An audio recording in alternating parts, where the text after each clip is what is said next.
setting new standards in podcast excellence.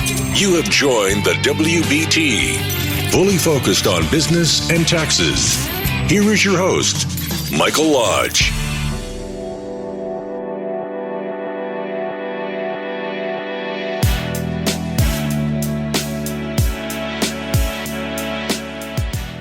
And welcome to the WBT. This is Michael Lodge. Glad you've joined me. So the conversation today is going to be about the new 2019 tax laws that affect divorce. I'll be right back. This is brought to you by Lodge & Co., a business and tax advisory firm where your success is our goal.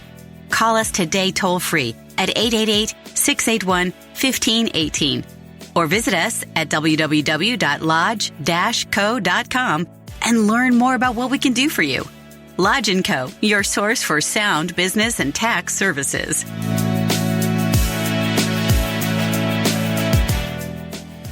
So, To Death Do Us Part has a lot of tax changes.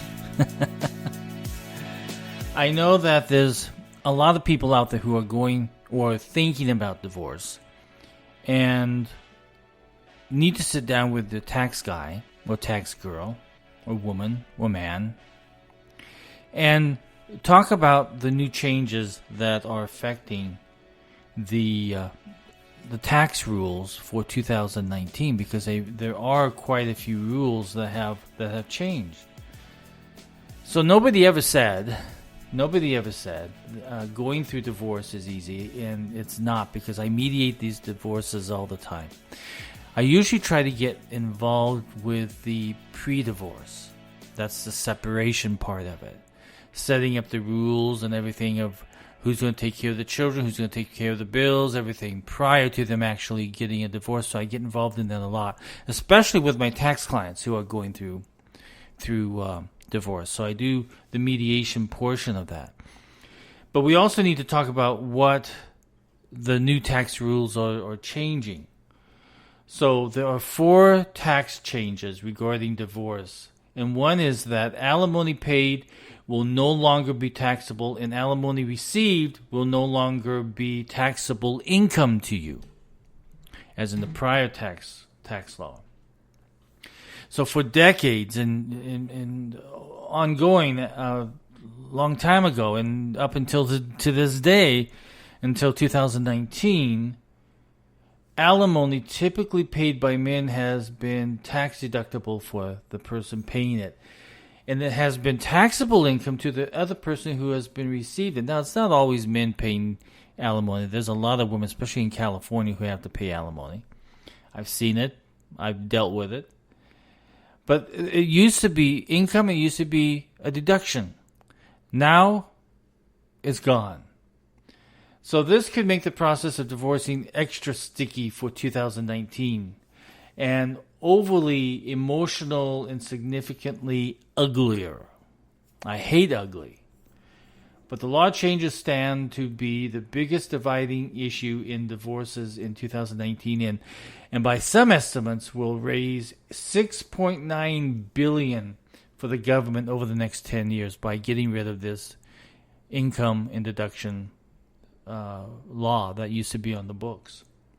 So you need to be aware of that, and you need to talk to your accountant about that and have them explain that to you, because if you're paying the alimony, it's not deductible. And if you are receiving it, it's no longer income. So you need to really talk to your accountants on that. I mean, it's really important that you do that. The second issue is that people who are already divorced will be grandfathered in.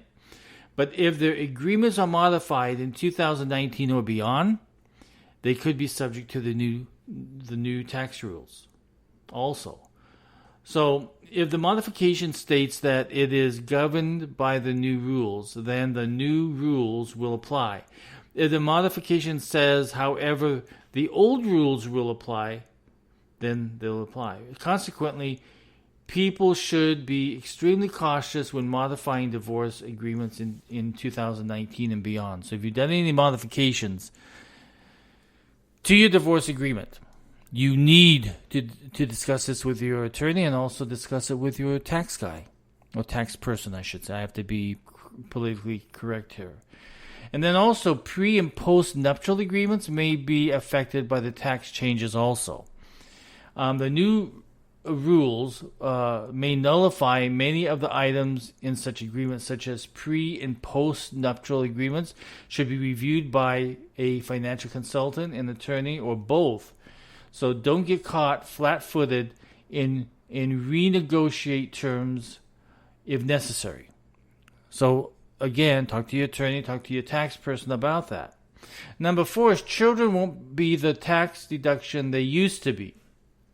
The 2017 tax law eliminated the $4,050 exemption for each dependent through 2025. The child tax credit, which offsets taxes owed dollar for dollar, however, has doubled from $1,000 to $2,000. Remember also that the standard deduction has almost doubled because of the 2017 tax law. So single taxpayers in 2019 will see a standard deduction of $12,000. It was $6,350 in 2017. So remember, those things are going up. So here's some 3 tips for divorces in taxes and for 2019. If you're going to go through a divorce in the new year, there are some things you will want to really think about and talk about and discuss. 1, know the good from the bad. With the new laws, you, your spouse, your attorney, and the financial advisor, the two of you will use, should be looking at all of these angles. Alimony might be the headline here, but it is far from the only asset involved in the divorce. Know the good assets from the bad assets tax-wise. If you are the higher income spouse, consider giving an individual retirement account IRA to the lower income spouse, if applicable, because the shifts the tax burden to the receiver when the IRA is accessed. If you're the lower income spouse, know that you would inherit that burden. You're going to inherit that tax burden. So both parties should carefully consider their total tax equations and find the best overall comprehensive way to benefit financially over the short and long term. Okay? You need to look short and long term. So you really need to get your team together, okay? Your tax person and your attorney, and get them on the same page.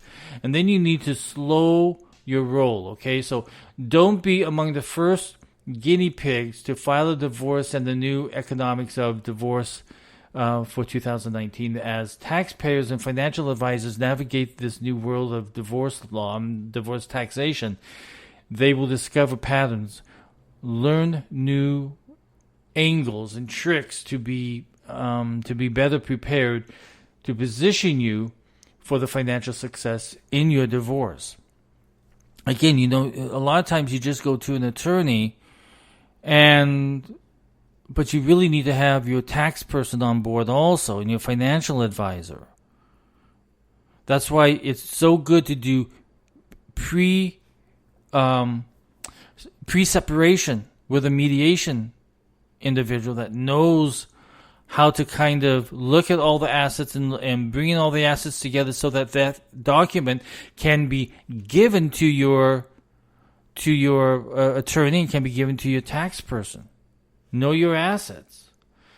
And then you're going to have to take some lumps here. You might consider taking or giving a lump sum divorce payment instead of monthly payouts in order to invest, pay for home repairs, or simply be able to move on quickly from the divorce.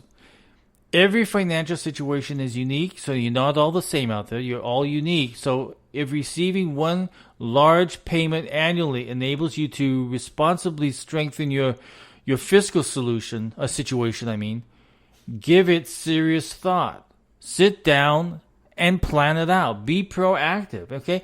In a divorce, finances can lead to difficult processes and really hard feelings and really emotional feelings. I've had them sit across my desk, especially when we're preparing the tax returns, and I usually have the ex-husband and the ex-wife there together, and you can feel the tension and the hostility, because if there's one stress that may have destroyed the marriage and which will continue on in the divorce, is that financial stress. So you have to be very proactive in this. So as the new tax laws complicate the rules for couples in 2019, financial advisors and tax people and attorneys will need to help you navigate the new terrain together. And it's a brand new road that you're going to have to look at. Looking for the best equations and the best tax answers and the best financial planning. So you need to really be proactive in this. If you've gone through a divorce in 2019, or if you are in the pre-separation of a divorce, it's really good for both of you to sit down with a mediator, with your tax person, so that they know exactly what's happening with all of your assets and everything and how it's going to be separated out, and then with your attorney in the final portion of it. Divorce, I tell you, it's not easy, and I've had so many of especially my tax clients, go through a divorce. And it's not an easy situation. And when they do come to me, though, they both come to me. Even though they're divorced, I still have clients who are divorced. They still come to me together to have their taxes done. And by then they have the new husband or new girlfriend or boyfriend, and they all come to me, and we sit down and we look at the agreements, and we look at who took what last year and who did what, and we talk it out. But it's good if you have that pre-divorce or pre-separation, mediated out, so that you know in which direction and who's responsible for what, and all the other children issues and everything else, asset issues, and who's paying for what. It makes it so much easier for the taxpayer and also for the tax preparer. I think I look at this totally different because I am a mediator and I have done family mediation. And I'm also the tax guy for my clients. And I look at it totally different because I'm trying to see both sides, and I'm listening to both individuals. It always works out because if I can get them to communicate with each other, we can work out how we're going to deal with this, or how we're going to deal with the tax situation or the tax planning, or in dealing also with their attorney. When they finally get divorced, at least there is a divorce decree that the tax practitioner can follow. Tax practitioners are all different. There are tax practitioners that you go into and they are going to just, okay, give me a W-2, give me a 1099, and that's all that they want to see. They don't want to know anything more about you. But if you have gone through a divorce, and if there are children involved, and if there are assets involved, or anything where there is a sharing of something, you have to tell your tax practitioner the story. Because the story leads to better results on your tax return. Just something to think about. Again, until death do us part, it's becoming slimmer and slimmer because it seems like it's until the tax man takes it all. But you can avoid a lot of that by just planning things out. Remember, if you're proactive on your tax side when you're going through a divorce, it makes it so much easier. You know exactly where you're going to stand. You know exactly how you're going to have to change your W-4s because now your income has changed, right? Your deductions have changed. You might get the house as a deduction and you might not get the house as a deduction, depending on what the divorce decree finally says. Be proactive in everything tax-wise. This is Mike Lodge. I'll talk with you very soon. Everybody go out and have a great day.